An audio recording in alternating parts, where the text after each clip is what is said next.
안녕하세요. 멜묵상. 오늘은 고린도후서 12장 19절부터 13장 4절 말씀 보도록 하겠습니다. 이제 고린도후서가 이제 거의 끝나가는데요. 바울은 이제 마지막으로 그러니까 거의 호소, 제 생각에는 아마 이거를 그러니까 말로 들었으면 거의 절규에 가까웠을 겁니다. 절규에 가까운 호소를 하는데요. 이제 내가 다시 돌아가겠다. 돌아가면은 어떤 일이 벌어질지에 대해서 깊이 생각해봐라. 이런 내용으로 이야기를 합니다. 내용 한번 살펴볼게요. 19절입니다. 너는 이때까지 우리가 자기 변명을 하는 줄로 생각하는구나. 우리는 그리스도 안에서 하나님 앞에 말하노라. 사랑하는 자들아, 이 모든 것은 너희의 덕을 세우기 위함이라. 보세요. 지금까지 고린도 교회에 그 보낸 편지를 쭉 보면은 바울이 막 자기 이야기를 막 하는 거를 알 수 있을 거예요. 내가 사실 사도다. 내가 삼층 천에 올라가 가지고 막 가히 이르지 못할 이야기를 들었다. 뭐 이런저런 얘기를 들으면서 와, 씨, 이거 자기 자랑하나? 변명하나? 이렇게 들을 수 있잖아요. 근데 그게 아니다. 지금 난 너희들을 바꾸기 위해서 이 얘기를 해주는 거다. 지금 내 상황과 처지에 대해서 이야기를 하면서 나를 변명해 주는 것이 너희들을 꿰고 있는 그 거짓 교사들과 나를 대비시킬 수 있고, 그들이 사실은 여러 가지 막 멋진 말로 너희들을 현혹시키는 것처럼 보이지만 그리스도를 얘기해 주시고 있지 않기 때문에 내가 답답하다. 근데 나는 너희들에게 그리스도를 얘기해 주고 싶다. 그리고 너희들이 그리스도 없다면 너희들은 아무것도 아니다. 이런 이야기를 하는 거죠. 그래서 그리스도 안에서 하나님 앞에 말하노라, 이렇게 이야기를 하는 겁니다. 그러니까 자기 자신의 의를 세워주실 분은 사실은 고린도 교인들이 아니고 그리스도라는 거죠. 이것을 생각하면서 20절에 이렇게 말합니다. 내가 다시 돌아갈 거다. 세 번째로 방문을 할 거야. 그때 너희를 내가 원하는 것과 같이 보지 못하고 또 내가 너희가 원하지 않는 것과 같이 보일까 두려워하며. 그러니까 이제 20절부터 계속 자기가 두렵다라는 얘기를 계속 반복해요. 그러니까 가면 또 내가 너희들이 나를 오해할까 봐 두렵고, 그러니까 바울이 여기서 이제 굉장히 내밀한 그러니까 두려움을 다 토로해요.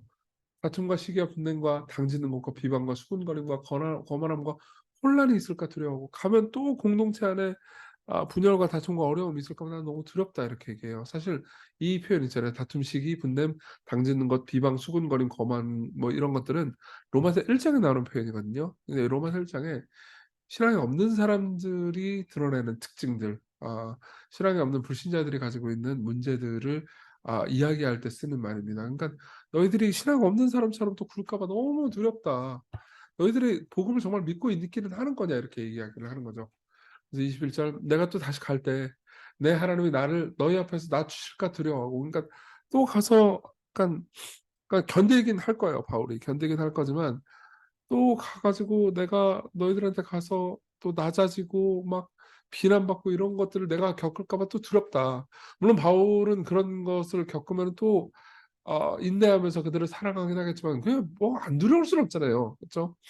또 내가 전에 지은 죄를 지은 여러 사람의 그 행한 바 더러움과 음란함과 호색함을 회개하지 아니함 때문에 슬퍼할까 두려워하더라. 그러니까 갔는데도 그 성적인 타락이나 죄를 저지른 사람이 여전히 회개하지 않냐고 그 떵떵거릴까 봐 그것도 너무 두려운 거죠. 그래서 내가 이제 세 번째 너에게 가리니 두세 증인으로 입으로 말마다 확정하리라. 이게 신명기에 나오는 말씀인데, 그러니까 이런 거죠. 하면 법정을 벌이겠다. 그러니까 하면 너희들이 이렇게 나쁜 행동들을 하는데, 그러니까 공정한 치리 절차를 밟겠다. 그것도 증인들을 불러다가 밟겠다. 이렇게 얘기하는 거죠. 내가 이미 말하였거니와 지금 떠나 있으나 두 번째 대면했을 때와 같이 전에 죄 지은 자들과 나가 남은 모든 사람에게 미리 말하노니 내가 다시 가면 용서하지 아니하리라. 그리고 이게 이제 번역이 좀 안타까워요. 그러니까 그리스어 원문에 보면 그만두지 아니하리라 이렇게 돼. 그냥 두지 아니하리라 이렇게 돼 있거든요. 용서하지 이렇게 번역을 하면서, 그러니까 바울은 용서 없는 사람 이런 식으로 사람들이 오해하게 했습니다. 그러니까 바울은 용서할 거예요. 그렇지만 그들이 회개해야 됩니다. 회개하지 않으면 그들이 지옥에 갈 거예요. 그러니까는 치리를 해야 되는 거죠. 즉 그냥 두면 안 되는 겁니다. 이는 그리스도께서 내 안에서 말씀하시는 증거를 너희가 구함이니 그는 너희에게 대하여 약하지 않고 도리어 너희 안에서 강하시니라. 그러니까 무슨 말이냐면 이런 거예요. 너희들이 내가 하는 말이 진짜 하나님 말씀인지에 대해서 증거 내놓으라고 계속 하지 않았냐. 근데 그리스도를 말하면 그리스도는 약해지시지 않았냐. 그러다가 부활하심으로써 강해지시지 않았냐. 그러니까 나도 똑같다. 난 지금까지 너희들에게 약했다. 근데 내 약함을 내가 너희들에게 보여줌으로써 결국은 너희들에게 다시 갈 때 나는 강해질 것이다. 내가 낮아지지만 하나님께서 나를 높이실 것이다. 이렇게 확신하면서 말을 하는 거죠. 그리스도께서 약하심으로 십자가에 못 박히셨으나 하나님의 능력으로 살아계시니 우리도 그 안에서 약하나 너에게 대하여 하나님의 능력으로 그와 함께 살리라. 그러니까 무슨 말이냐면 이렇게 얘기하는 거죠. 너희들이 계속해서 나를 박해하면서 내 말을 인정하지 않고 해도 나는 괜찮다. 왜냐하면 그리스도께서 그렇게 낮아지셨지만 다시 부활했지 않냐? 나도 이렇게 낮아져도 다시 하나님께서 살리실 것을 내가 믿기 때문에 나는 괜찮다. 이렇게 이야기를 하는 거죠. 이게 지금까지 바울의 내용입니다.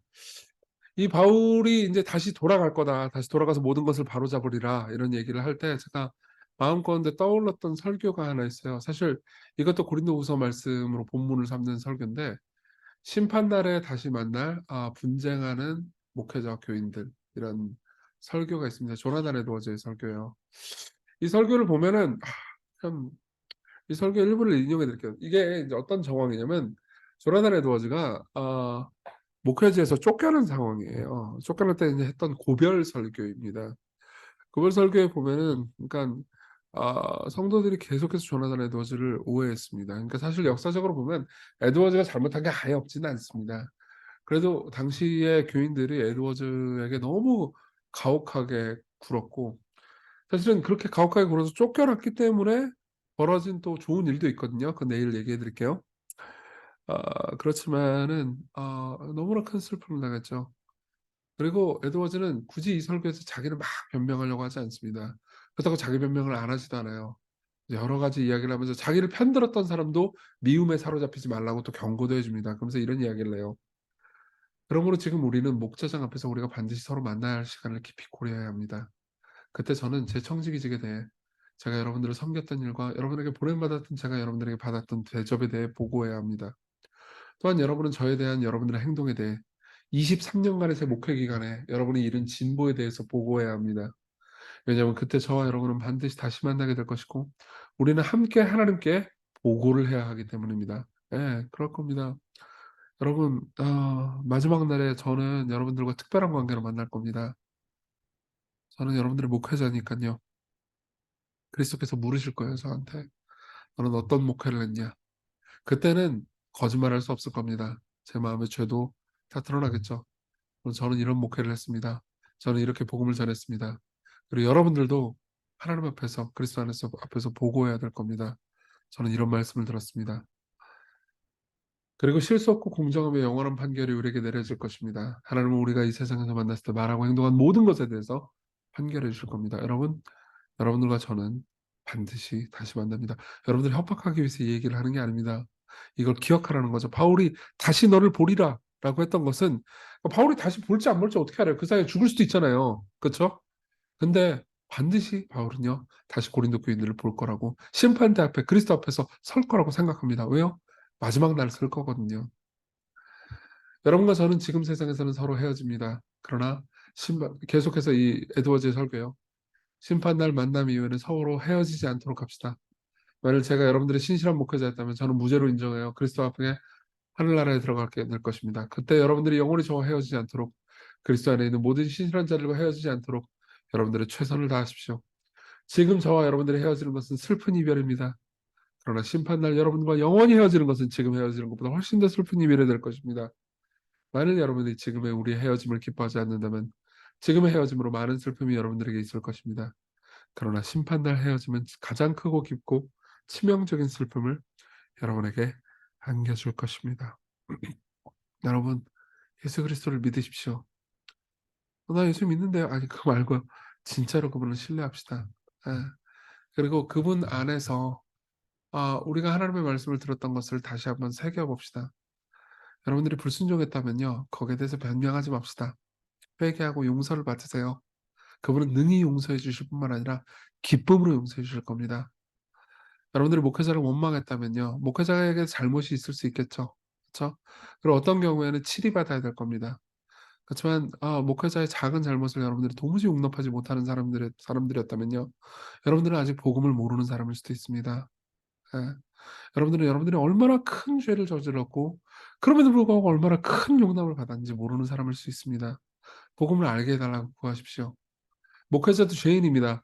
여러분들 그걸 다 아시죠?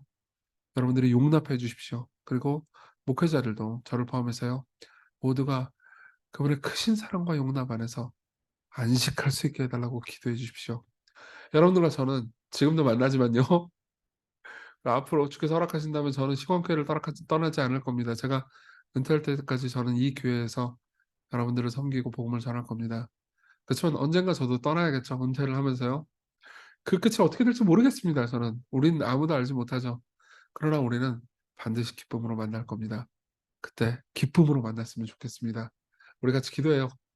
목회자들의 약함을 보고 긍휼히 여기며 사랑할 마음을 달라고, 판단하는 마음보다 섬기는 마음을 달라고, 그리고 우리가 하나님의 보좌 앞에서 심판받을 것을 기억하면서 그리스도를 생각하며, 그리스도께서 우리를 위해서 죽으신 것을 생각하고 우리 대신 심판받으신 것을 생각하며 용납해 달라고, 우리를 사랑해 주시고 우리가 서로 사랑하게 해 달라고 기도합시다.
기도하겠습니다. 은혜로우신 주님, 우리 모두 연약합니다. 목회자들도 연약하고 아, 성도들도 연약합니다.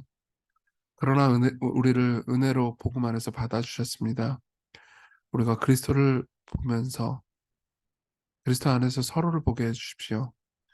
그리고 연약함을 용납하며 사랑하는 공동체를 이루게 해주십시오.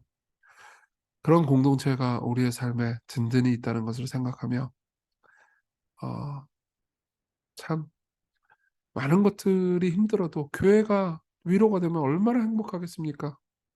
그런 교회로 안식을 누리게 해주십시오. 예수님 이름으로 기도했습니다. 아멘. 네, 하나님의 은혜 안에서 오늘 기쁜 하루 보내셨으면 좋겠습니다.